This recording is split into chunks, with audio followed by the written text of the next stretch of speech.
Hello, welcome to our latest webinar today with Aon on the hot topic of data center boom. Enormous topic, and we're going to focus on the strategies for a sustainable growth and risk management in this hugely valuable and rapidly growing sector. I'm Adrian Ladbury, Editorial Director of Commercial Risk, and I'm host for this session, joined by a group of experts who know what they're talking about from Aon, who are going to present the key areas. As ever, we're keen to take your questions, so please post them using the system. The box on the right-hand side, just put the question in, and I will either post them as we go along, or we'll save them up towards the end, or a mix of the two. So, without further ado, we'll move on to our panelists who are going to introduce themselves first. So, Danae Dietz, over to you first, please. Thanks, Adrian, and great to be with you all today. My name is Danae Dietz, and I am leading our construction and renewables team for the Nordics at Aon. Formerly had an EMEA role within construction and a global role at one point as well. So, Mark? Thanks, Danae, and very good to see you all today. I'm Mark Potter.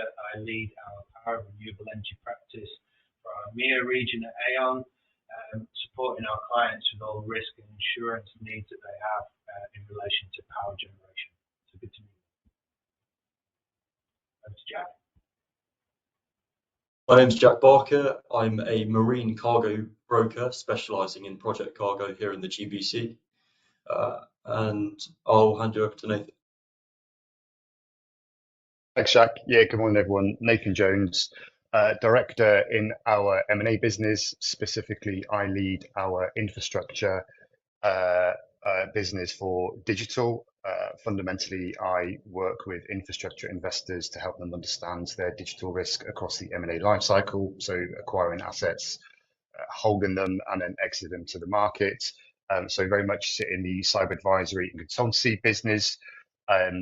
My sort of background is very much within helping investors work out cyber risk, particularly within asset classes like data centers. I've been with Aon for a little over 4.5 years. Previous to that, I was with Turner & Townsend, worked on numerous data center projects across all sort of protective market classes, including things like counter eavesdropping, help the government to create some documentation around working collaboratively in construction programs on sensitive assets. And then before that, I was in the military for 23 years. So yeah, really looking forward to this session. Brilliant, thanks a lot. So now we know who we all are. We're going to break this session down into two parts, basically. First up, the market landscape for data centers, the big picture really, from Nathan, and then we'll go more in depth into the project life cycle approach to data center construction. So Nathan, going to kick off with you to try to set the scene really. In simple terms, you could explain to me and the audience, more importantly, what is AI and why is it having such an impact on data centers? Why is this such a hot topic? Why are we talking about it now?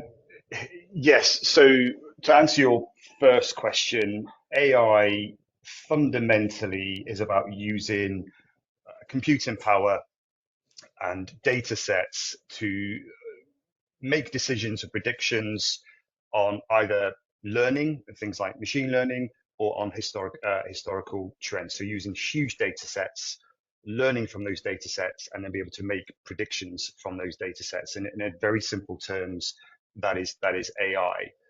I mentioned things like computing power, clearly to be able to interrogate, leverage, make decisions, use algorithms, etc. To be able to make those decisions, it needs a lot of computing power. Therefore, that increase in computing power is driving the need for more data centers. Frankly, that there is just not enough. Data centers are incredibly hungry in terms of quite critical sort of services, clearly connectivity, so fiber, cooling, things like water, and obviously energy, but we'll come on to that and a little bit in a bit more detail in a moment.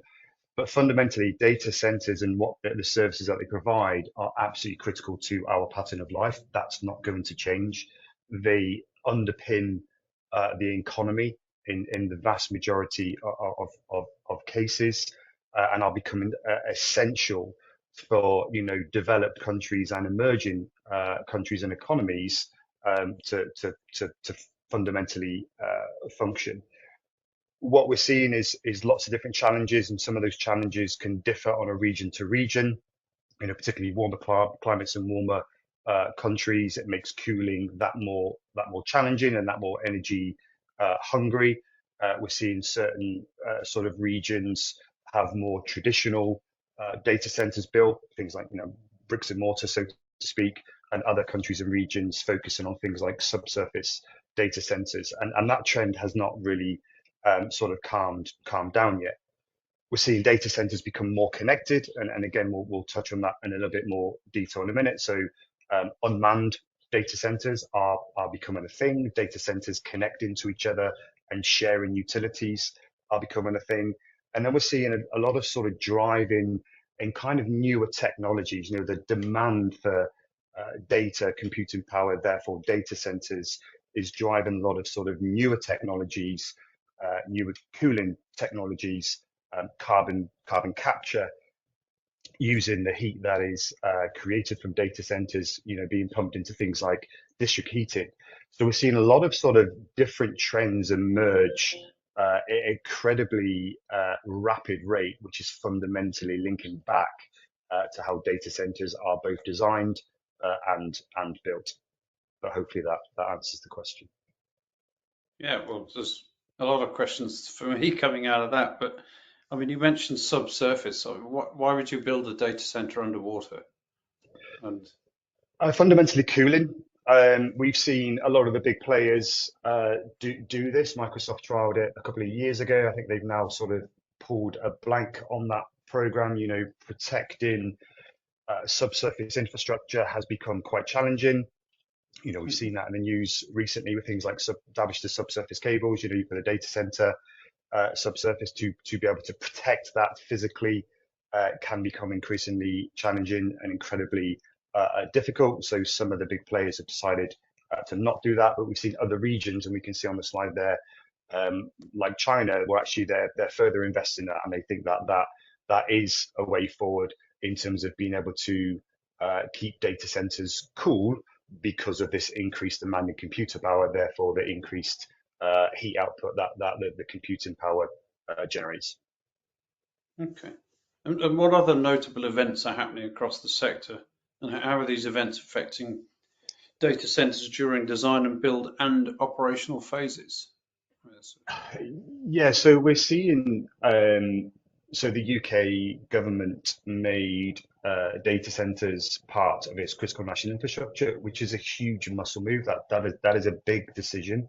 It has a huge impact in terms of design, build, operation, and also retrofitting, specifically from a physical security point of view. So we've seen, the UK has done that. That is not a small decision. That is a big decision. It's likely that other countries will follow suit in the coming months. So that is a big muscle move. We've seen a lot of sort of regulation and legislation come in. So the EU has kind of dusted off a piece of legislation that they brought out in circa 2018 called the Network and Information Systems Directive, that has been relaunched across EU member states as version 2, and version 2 includes data centers. Therefore, data centers must be able to demonstrate that they have a certain level of cyber maturity and cyber resilience. If not, and if they're subjected to a successful cyber attack, then there's a similar sort of framework of fines to that we've seen with GDPR. We're seeing huge challenges for energy, and we're seeing a lot of the big hyperscalers signed up to things like small modular reactors, so civil nuclear reactors, which again is no small decision, huge consideration in terms of how those reactors are physically protected. You're now looking at other impacts of things like counterterrorism, etc., like that. So there are some real big challenges and changes that we're seeing holistically across all sort of data center operators. Yeah, I mean, how much capacity is there out there for civil nuclear? I mean, it's difficult enough for state nuclear, isn't it? It is certainly some of the big hyperscalers have signed up to this, with some of them saying that they will have or they will be using power sources from small modular reactors by 2030. And I think, again, the political world has changed slightly. The US is now very much looking at actually powering data centers from more sort of traditional energy sources, i.e. fossil fuels. We see a lot of sort of European countries, particularly in the north and the Nordic, where they have good access to things like wind and hydro, um, leveraging those as power sources. And I'm sure we'll come on to that in a bit more detail. But where there are power challenges and the grid just can't deal with the power drains that data centers need, which is significant and growing significantly, then small modular reactors are a fairly sort of easy fix, and we're seeing that being invested in more and more. Okay, and finally, before we move on to the next section, you mentioned cyber risk. What is the cyber risk? I mean, it's nefarious, isn't it? Yeah, I think it depends on the model of the data center itself. If it's a co-location, i.e., it hosts information on behalf of customers, then the cyber risk is quite significant. I mean, we supported on a large incident towards the end of last year, where the hackers got into the data centers, got into all the racks, got into all of the backups, and absolutely decimated everything. A national problem. So from that, data centers can be incredibly attractive, and that is kind of a sort of a known and understand risk. The slight sort of change that we've seen is where you've got hyperscalers, so your Amazon Web Services, your Microsoft Azure, your IBMs, etc. There is often deemed to be that there is no risk, because the hyperscaler controls all of the information in the data halls. They own all the racks, they own all of the active equipment, they own all the connectivity, etc., etc., which is all very valid. But data center technology itself, and the data center in terms of how these things live and breathe, heating, ventilation, cooling, fire suppression, backup power, security systems, etc. There's been a big change in the last sort of 3 to 4 years of those becoming very sort of standalone, isolated technologies to very much publicly facing and internet connected technology. So suppliers being able to remotely connect into generators, start them up, run some checks, they're all good, close them back down again. Security being monitored 24/7 remotely. Heating, ventilation, cooling, fire suppression systems being able to be monitored by the suppliers remotely. ESG concerns. So how is my data center operating today? Energy usage. How much cooling am I needing? How much energy am I draining? A lot of these sort of ESG things, the first, the data to be able to accurately understand how data centers are operating, a lot of that requires connectivity. So we're seeing data centers, certainly newer and more modern data centers, being opened up to the internet themselves, and which is then clearly introducing a risk, i.e. a cyber risk, that we've just not really seen historically. And that trend is not going to change. Oh, absolutely, something to be taken very seriously. Thanks a lot, Nathan. I think we'll now move on to the life cycle approach to data center construction. So, Danae, given the increased scale and complexity of data centers, what are the key challenges and risks that our listeners, viewers are facing? Thanks, Adrian. Yeah, I think Okay. Nathan made some really great points that we now kind of want to focus a little bit more on the actual, risk and considerations across the entire project life cycle of a data center. So Nathan made a good point that, data centers are not new. This is something that contractors have been building now for years, but we are seeing a lot of changes happening already, and then a lot of proposed changes based on some of the trends that we discussed earlier around kind of power supply, and then of course this big topic of hyperscale, which is drastically increasing the size of the data center constructed. And especially, I think maybe some of the bigger ones we've seen in the US, we're seeing some larger ones in Europe now, but generally kind of in the European landscape, we've seen, more smaller project sizes. So thinking about kind of the considerations across the life cycle from when you start the feasibility studies, doing basic and conceptual design, all the way through to when the data center is, actually providing its services to the people that are consuming that data storage and server capacity. One of the things that we, especially with new technologies, new size of hyperscale, it's really important to have an engineering approach already during the conceptual and basic design.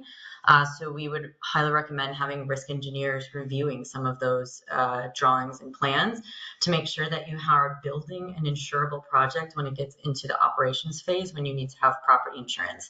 So there's many requirements that property insurers, especially kind of the most famous FM Global, will require in terms of kind of what is the fire suppression, and especially as Nathan mentioned, now that that's with remote control, what is the backup plans if things aren't working? What's the spacing between buildings? What type of cooling methods are you using? Sprinklers as well now, and generally it would be wet traditional sprinklers, but I think then now there's more dry kind of chemical to avoid damage to the servers in the case of needing to extinguish a fire. But then both of those have their pros and cons, and it kind of different view from insurers.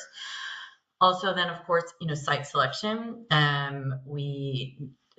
NatCat risk, of course, is now we have kind of different climate models. You can see what the risk is, but we also know that things are changing quite fast. So doing proper risk modeling and even, CAT modeling out to future, if a data center is going to be operational for, long term, the NatCat risk could change over the life cycle of the project. And then, of course, access to power is touched on by Nathan. Mark will dive into that a little bit more in detail in a bit. Another thing is, how are these data centers being financed, especially as the size of them increases? They'll probably, we already see a lot of project finance, a lot of banks or private equity funds financing these projects. We also tend to see then, depending on, the requirements from how much project finance is being put up, is it non-recourse, is it not? What are the requirements coming from the lenders? Sometimes those can be quite strict. And depending on the geography where you are, maybe, sometimes local insurance markets struggle a bit with those. So it's really important to have, a good broker and advisor to help with contract review, lenders requirements review, while you're still kind of in that planning phase before construction starts. Then I think a big question at the moment is with, the planned expansion of more or move to more hyperscale, not just the big AWS, Amazon, Google, Facebook, etc., that build and operate data centers for their own use. I think we're starting to see more third-party data center developers and operators also looking to invest into that hyperscale area. If you can see project values of anywhere from $1 billion upwards towards 5 or more billion in contract value. So then that brings the question of is there enough insurance capacity to cover some of these investments? And the answer is we would assume so, but a lot of that will depend on making sure that you're investing in those risk engineering resources from the beginning, so you can properly measure what we would think the estimated or probable maximum loss would be in order to optimize capacity, and then also making sure you're looking for insurance capacity in multiple European global markets, London markets, to be able to find enough to cover, depending on the size of the project. So, don't know. Can I just ask? The insurers, whenever there's an innovation, always say, "Oh, we need time. We need to track the losses. We need experience before we can deliver the capacity that the risk managers are asking for." Presumably there is no loss experience so far. So how and where is the capacity coming from? There's definitely data centers as an asset class. This isn't maybe something as new as like mass timber buildings where they are complaining that there isn't as much of a loss experience. So I think, there's definitely an established loss experience for maybe traditional build data centers. But I think where we would be a little hesitant is when you are having more remote access, as Nathan mentioned, if you have different power supply? What if you have, some nuclear reactors next door? That's definitely going to be a little bit of risk of damage to property. And then, of course, just the sheer size and scale of a hyperscale and our, new technologies being used that may be considered unproven. So I think we know quite well from the renewable energy space that, unproven technology is usually a difficult with insurers. They tend to want to say no way. So yeah, that's something that, we need to be working with the market to push them to make sure that they're being able to respond to clients' needs, because things are changing faster, usually, as we see in other asset classes as well, than the insurers are maybe adapting to. I think at the moment, from what we've seen, though, these are able to be insured. I think the question is if some of these, things they're talking about as future trends come to fruition, then it will be a question of working with insurers. And I think there it's really key to have involve insurers, risk engineers from the beginning as you're developing new tech or thinking of introducing new ways of doing things, because then the sooner they can get comfortable with the risk mitigation and risk control measures, that are being implemented alongside new technology that helps move, that comfortability from an insurer standpoint faster, the earlier that you would engage them. Yeah, makes a lot of sense. Thank you, Danae. The power generation side is really important, obviously. We touched on that a couple of times already. Mark, perhaps bring you in here. What are the main sort of key insurance challenges when it comes to the power generation side of it? Well, thank you, Adrian. Yeah, there are some significant opportunities and challenges when it comes to the insurance of power assets. If I'm looking at generally in terms of power generation for data centers, reliable power supply is key to this, and this includes backup power too. Therefore, when it comes to the insurance side, there's various things that need to be considered for it. Although data center operators might not be operating power assets as part of their day-to-day operation, it's highly important to understand how exposed that data center may be to potential project delays where new power generation assets and grid connections are required. Also as well to potential contingent exposures that they might be exposed to as well if there is an interruption in power supply. What is the potential exposure to an unplanned outage or a delay in the power supply? Are there high natural catastrophe exposures that could impact production sites? Are there technology-specific issues that could impact power generation itself? There are also as well considerations for backup generation. Who manages it? How is it maintained? And also as well, how is it insured as well? So from a developer perspective, it's important to look at these aspects from day one, early on in the design and the planning phase, in particular around supplier contracts, as well as in risk mitigation, and also as well the insurance of those assets and the costs that are related to them. So there's quite a lot that needs to be considered when it comes to looking at power generation and the risks that data center providers might be taking on board. And how has that evolved over time, Mark? The actual I think it's continuing to evolve. Reliable power supply is key to this, and data centers are massively power hungry, and it's set to grow exponentially. Power is fundamental to the evolution of AI and data centers, and data centers are currently estimated to use more power than the whole of Germany. And in the US, I think they use about 3% of all electricity, and this is set to grow to about 10% of electricity at current growth rates, which I think is approximately about the same size as the amount of electricity that Japan uses. So it's huge in terms of the actual amount of power production that they need. Typically, traditionally, data centers have just hooked up to the grid. As Donna said, the data centers are not necessarily a new thing. It's just the scaling up of these that's really presenting the new challenges. Data centers present a wonderful opportunity for the power sector. It could spur on rapid deployment of new renewables, open up again increased investment in new gas power generation sites, open up maybe some decentralized generation. Hooking up to the grid can sometimes take quite a bit of time. There can be delays in that, and there's certainly some bottlenecks. So we might see greater focus on decentralized generation projects or co-located, where a data center is, say, located to a local gas-fired power plant or even a nuclear power plant, and they divert the power supply into the data center. So there's a lot of evolution that's going on around the power landscape when it comes to just feeding the data centers. So we expect to see a rapid build out.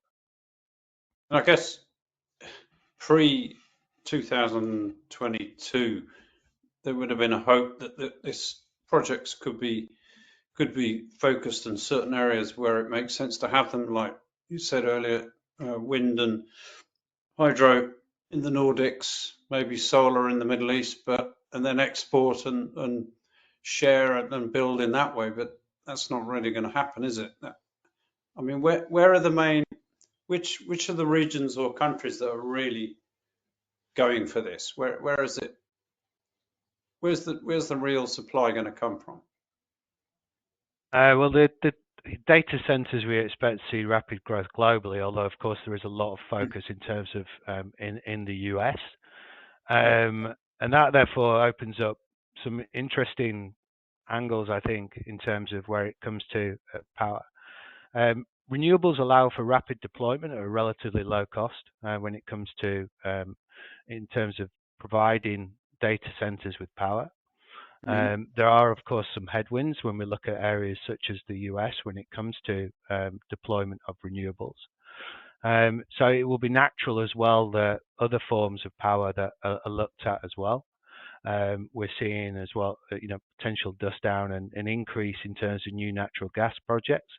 Although sometimes obtaining large new turbines to be able to supply those data centers can take time to do and might be slower than, say, a build out of renewables.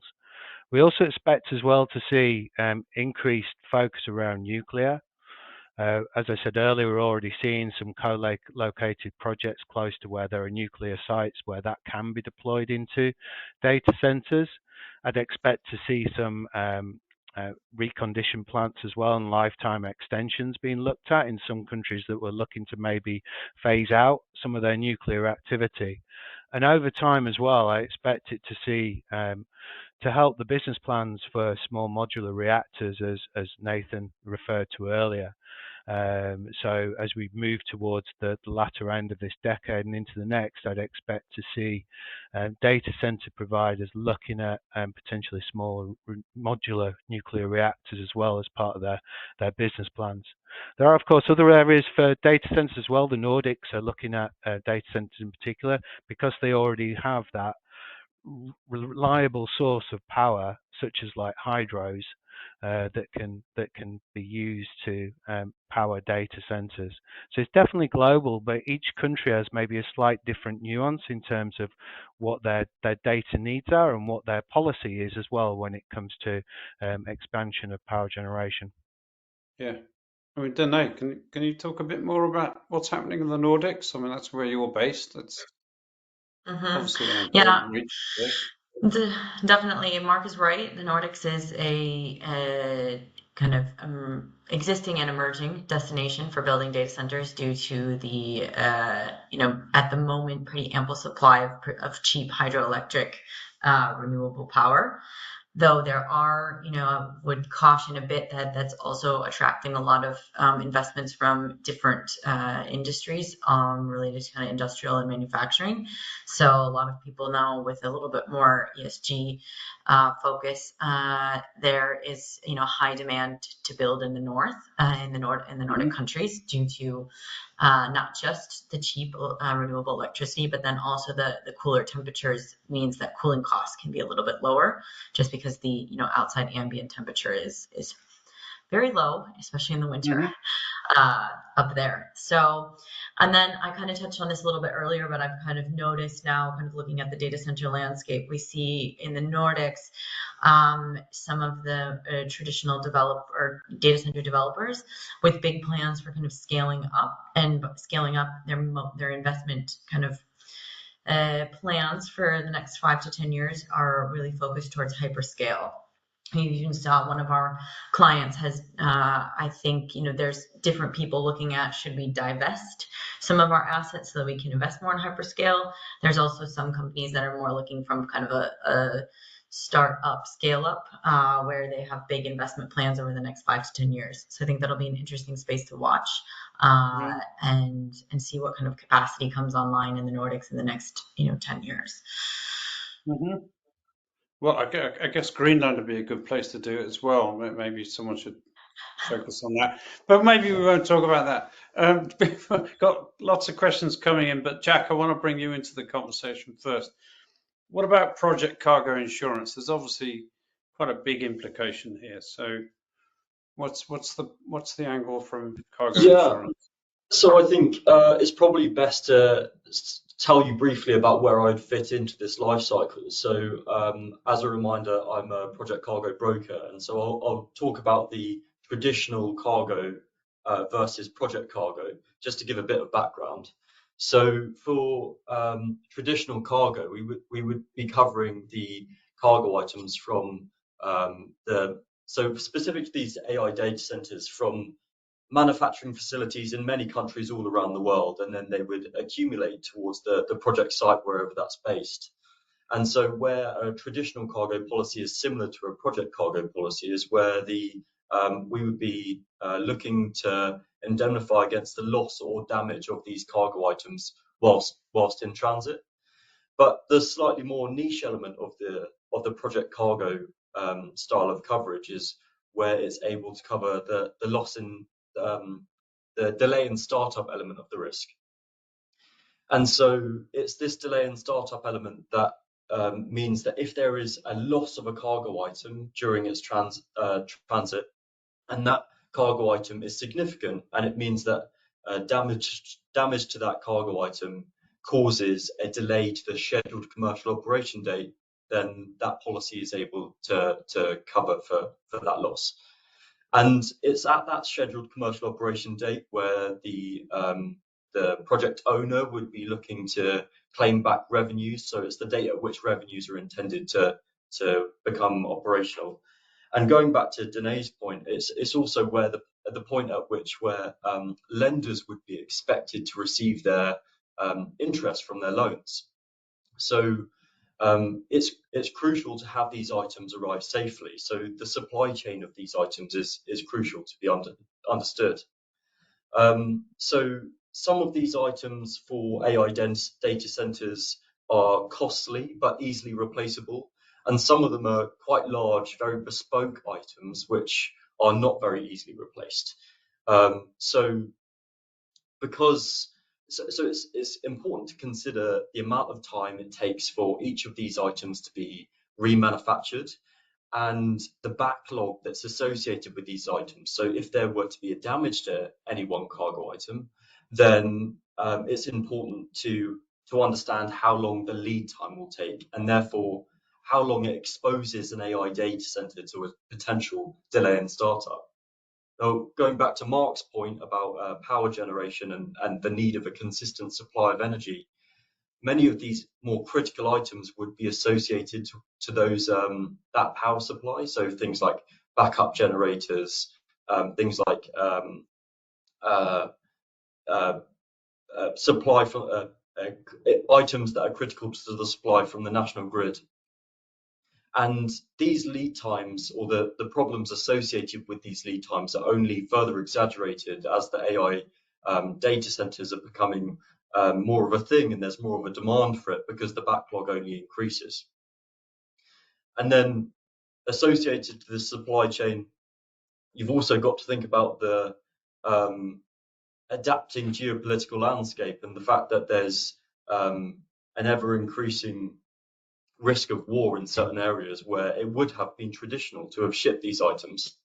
A lot of these items come from the Far East, and so shipping through the Red Sea was actually quite critical. So to be able to consider the changing these routings to ensure the safe delivery of these items, in order to do that, you also need to consider the specialists that you're using. So which contractors you're using, These contractors and freight forwarders, cargo handlers must be experts in shipping these specific types of cargo items. Even when it comes to the most basic of those cargo items that are associated with AI data centers like servers, they can be really quite expensive, very top heavy, and quite prone to toppling. So it's important to use these experts to ensure that they know how to stow these items safely, use the appropriate vessels, which routings to use, both at sea and inland. So when considering project cargo, going back to your question, you've got to consider all of these elements of the supply chain. So yeah. Thank you very much, Jack. Nathan, I mean, do you have a perspective on the supply chain question? I mean, it's a big topic currently, obviously, and from many perspectives, but obviously, when you've got such a fast-growing international area as this, supply chain is going to be absolutely key, isn't it? Yeah, I mean, there's a number of sort of areas of consideration. We're talking about supply chain risk, and again, purely from a sort of a security-minded approach point of view. One is, as we've kind of alluded to throughout this conversation, is data centers are incredibly resource hungry in terms of facilitating good resilience and redundancy. So what I mean by that is, certainly the big hyperscalers and the higher tier data centers will have resilient power. So they'll have more than one power feed coming in. They'll have resilient fiber. So they'll have more than one fiber feed coming in. That puts incredible demands on the resources and the suppliers that provide things like power cables, things like fiber, etc. But there's also the consideration of, we talked about a lot of the sort of data centers becoming very, very connected. So there's also an increased supply chain risk from things like suppliers of building management systems, heating, ventilation, cooling systems, fire suppression systems, etc. And there's some quite difficult decisions that we're seeing being made during design and build, which can have a huge impact on construction programs, both in terms of time and cost. I.e., do I buy these assets from a country in the Far East? I can get them cheaper, I can get them much quicker, or do I buy them from Western Europe or the US? They're going to be more expensive and excuse me, and take longer to get here. And what does that actually mean in terms of a cyber risk point of view? We've supported clients who have had cranes on, sensitive construction sites that have had malicious software installed on them. We've seen clients that have been hacked through vending machines. So the cyber risk and the cyber landscape is increasing significantly. So you've got those sort of devices that can become a cyber risk. You've got reliance on supply chain in terms of, cable and fiber, etc. But then you've also got an increased cyber risk during design. We're seeing construction teams being incredibly more collaborative. You leverage things like building information modeling, leveraging things like digital twins, as built 3D, 4D, 5D models as part of the handover process. All of that is being collaborated with in virtual environments via M&E, main contractors, designers, engineers, etc. So we're seeing an increase in cyber activity in being able to get into that environment, get into the supply chain, get a hold of plans, drawings, models, etc. Understand how assets are designed, how they're going to be built. If you know how something is made, you know how to break it. So we're seeing a huge increase in supply chain risk across multiple different areas. Thank you, Nathan. We've got a whole bunch of questions flying in now from the audience, which is great. While you're still warm, Nathan, one for you, I think. What's the mitigation for power outage? Good question. So, and again, this links to a couple of different areas that we've been discussing.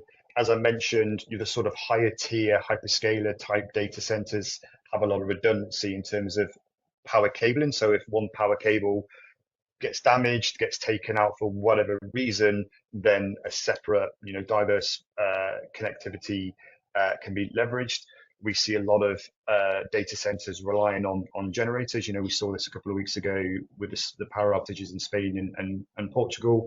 A lot of the data centers there, not all, but a lot of the data centers there we're able to flick over to backup generators and provide sort of backup stable power.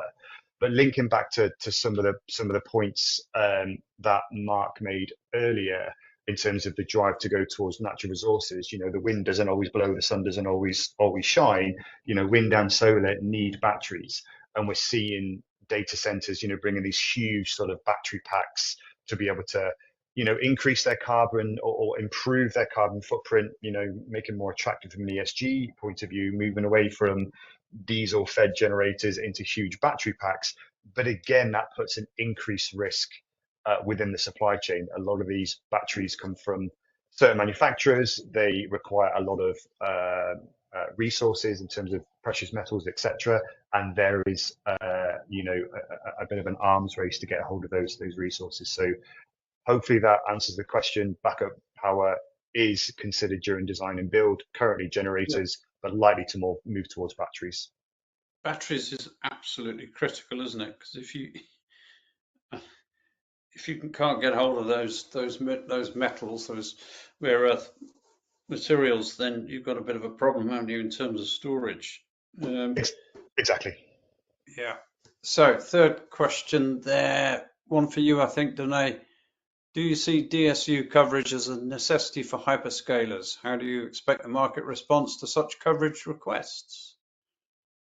Danae? Question. So I think on the DSU cover, it's a good coverage to have, but I think one of its main limitations is that it will only respond and provide, financial indemnity for any delay in the actual, startup or going online of the data center caused by physical damage trigger. So it needs, if you had a Nat Cat event, big storm, so a hurricane, or you had any kind of covered cause of damage, physical damage via the insurance policy, then that delay, there would be, financial indemnity. However, many times we see the delays that are caused in construction projects can just be that maybe you had too aggressive of a scheduling, and in the end, the contractors and the subcontractors can't, follow schedule. So that tends to kind of be one of the main causes of delay, and that would not be covered by insurance. So technically, when you're kind of looking at your financial model, DSU will definitely make the insurance more expensive, and it also then does kind of limit the insurance capacity available. So we tend to see the interest in DSU really driven by when it's required by lenders that have their kind of project finance insurance requirements. Many of them will want to have that extra indemnification in any kind of covered or physical damage trigger causing a delay. So if we have large hyperscale projects and we do need to, require or place DSU because we do have the requirements by the lender, or there is interest in the developer to pay for it, then yes, that means that when you're doing your insurance program, likely you will be needing to exhaust every avenue of available insurance capacity to be able to place, a $1 billion data center plus delay in startup cover. And it also kind of depends on the calculations on the DSU. Are you doing debt servicing, or you also actually want to cover the entire calculated risk of delay? So, but that's definitely something, you can work with your insurance broker around making sure that you're taking that into consideration from the start and developing a proper insurance strategy to meet those requirements. And are these programs currently, are they led in London, or is it global, or how does it work in terms of where's the capacity? Good question. It depends a lot on where the data center is located and what kind of size it is. So of course, we see in the US where there are a lot of large projects being done. If it's $1 billion in US in contract value, you probably definitely need London market capacity. The local builders risk market, won't be able to do 100% of a risk like that. Over in Europe, we do have some really strong local markets, especially the Nordics is one of them, where you maybe definitely can cover a data center 100% with local capacity. However, as we go into the hyperscale area, Europe hasn't seen the same maybe size of contract value as the US has thus far. And so as those contract values begin to rise, and if there is a need for DSU, then we definitely would be needing to go to London market and reinsurance markets as well, in addition to just local continental European capacity. I believe, I'm not an expert in Asia and LATAM, but there are probably need, depending on the project size, if it is getting close to $1 billion, to come through to London. However, from the Asia side, if this is something China, Japan, many of the Asian countries have a lot of local capacity available. Then the question just is that can that comply with the lender's requirements if they are quite strict? So there's a lot of different elements that kind of come into consideration on how much capacity is available and where you need to go to access it. But that's definitely one of the benefits of being able to explore with your broker kind of all the different access points for insurance capacity. Yeah. Well, interesting you mentioned Asia, because that's a huge growth market for this particular market, isn't it? And places like Singapore setting themselves up as a data center, if you like. Is that where you see a lot of the growth for the insurance market coming here? I mean, Asia definitely has, Singapore is a big hub for insurance over there, lots of local capacity. Also, China is building, quite a few data centers. And so, when they do something, locally, then there is the construction contractors usually are, some of the largest in the world. The state-owned ones are headquartered over there, and they also have a very strong, insurance market locally in China. So those would, you'd see kind of handled more locally, but then the rest of Asia, kind of coming into that Singapore hub for, in addition to local capacity. Thank you. Thanks, Donny. All right, we've got some more specific questions here. What about investors and lenders? What is the set of lender requirements for a typical large-scale data center project? Is non-recourse project finance applicable? Who wants to have a go at that one? Is that one for you, Nathan? I mean, I can certainly provide a view of what private equity investors are doing, which is clearly linked back to the LPs in terms of lenders. I mean, frankly, there is a huge thirst for data centers. We are seeing private equity investors who have not traditionally invested in digital, and I include, fiber in that, now moving into the digital space, dark fiber, data centers, etc. We are seeing investors create specific funds. So, go into the LPs, go into the banks, etc. With a business case, raising a specific amount of money, creating a specific fund, and then that fund investing directly into digital assets. So the private equity market is extremely active in and around data centers at the moment. That is also driving energy investment as well, as for all the good reasons we've discussed. I think interestingly, private equity investors, generally speaking, invest in existing assets. They acquire them, they hold them for a period of time. They go through what is known as value creation. So they invest in these assets, they grow those assets, they mature those assets, and they sell them at a profit after an ownership period of circa 4 to 7 years. Fundamentally, that's the model. What we are seeing is private equity investors more and more so in investing into greenfield projects. So investing into construction projects where data centers don't exist, investing significant amounts of money of investing and building, working with all the big contractors to build these data centers, operate them for a period of 3 to 5 years, and then with the intention of then sending them back to the market. So the sort of investor approach to how data centers have traditionally been invested in is changing, not just operational assets, but also now greenfield projects. They're buying different data centers and creating platform businesses, and very, very active in terms of capital raising and then deploying that capital specifically within either data centers or the subsectors that support them, i.e. fiber and energy.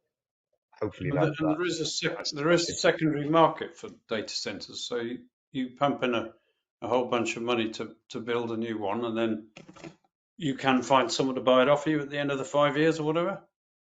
Yeah, so secondaries is again very active, where they may go through and after owning the asset for a year, they'll go through a second round of funding to increase that platform, grow that platform, extend it. I suspect with some of the good things that we've discussed around data centers now becoming critical national infrastructure, potential nuclear SMR reactors being on site, I suspect we will see an increase in secondary funding to be able to mature, again, value create those data centers. So when the investors do exit them and sell them out of their portfolio, they are, up to the latest standard, meet all of the regulatory, legislative, critical national infrastructure requirements, etc., and have good, reliable energy sources such as nuclear.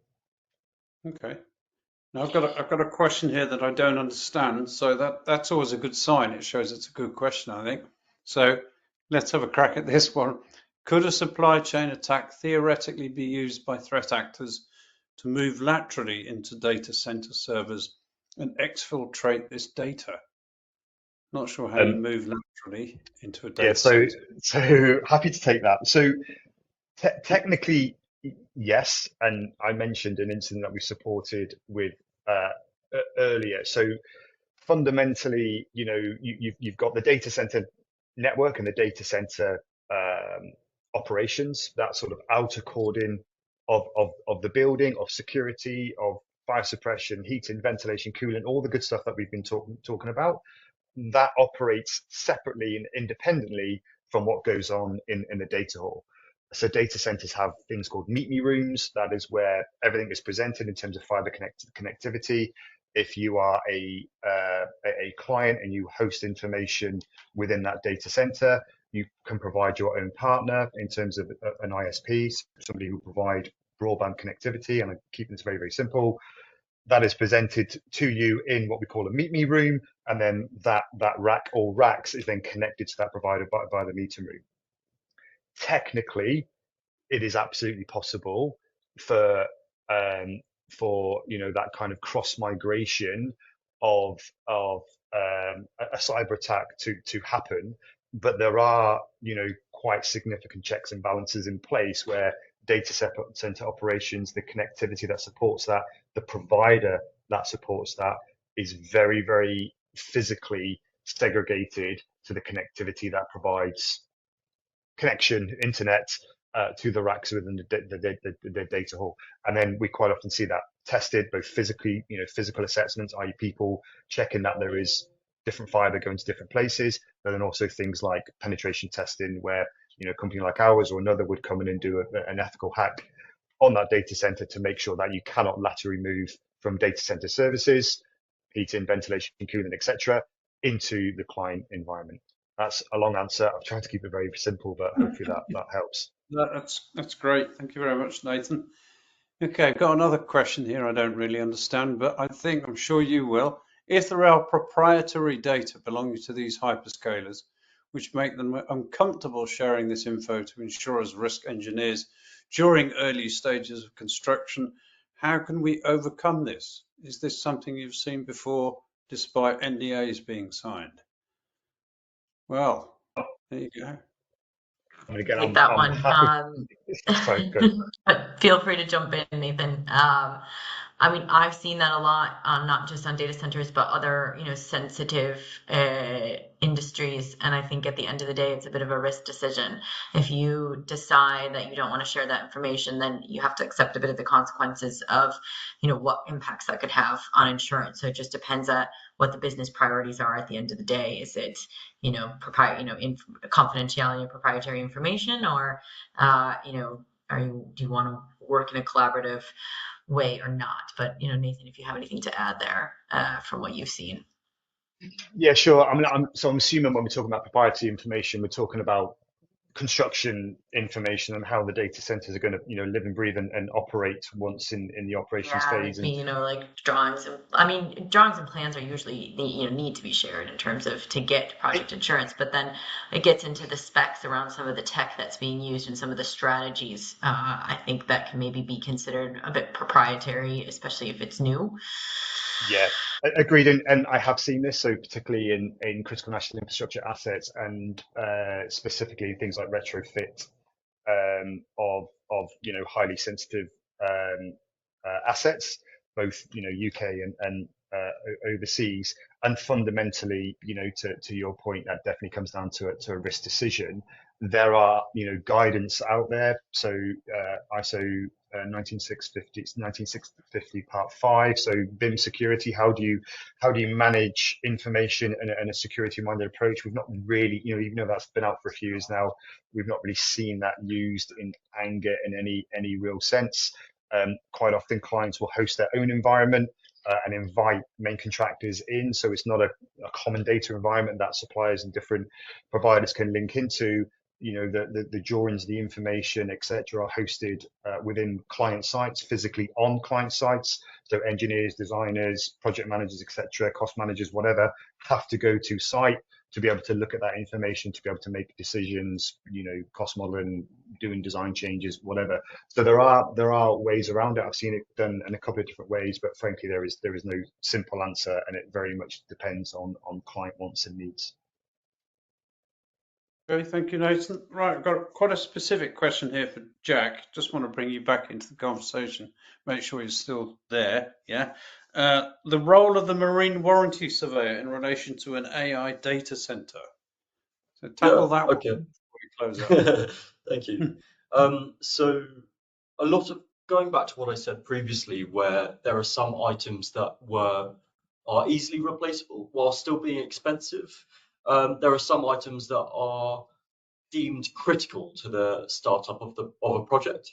And so the successful delivery of those cargo items is necessary for the startup of that project. And as a result, every insurer will often designate a marine warranty surveyor, and that marine warranty surveyor will have specific expertise surrounding this project. So in this instance, an AI data center, and they will review all of the items to be shipped, and they will deem certain items more having a greater risk of loss. And they will also review those items because, yes, for both the insured and the insurers, having a risk of loss in terms of the value of the item is significant. But the real significance comes from the impact that cargo item will have when it actually delays the project. So those marine warranty surveyors are able to review maneuvers of those cargo items, those things like loading and unloading. And for those out of gauge cargo items, they'll also be able to review things like how they are transported inland.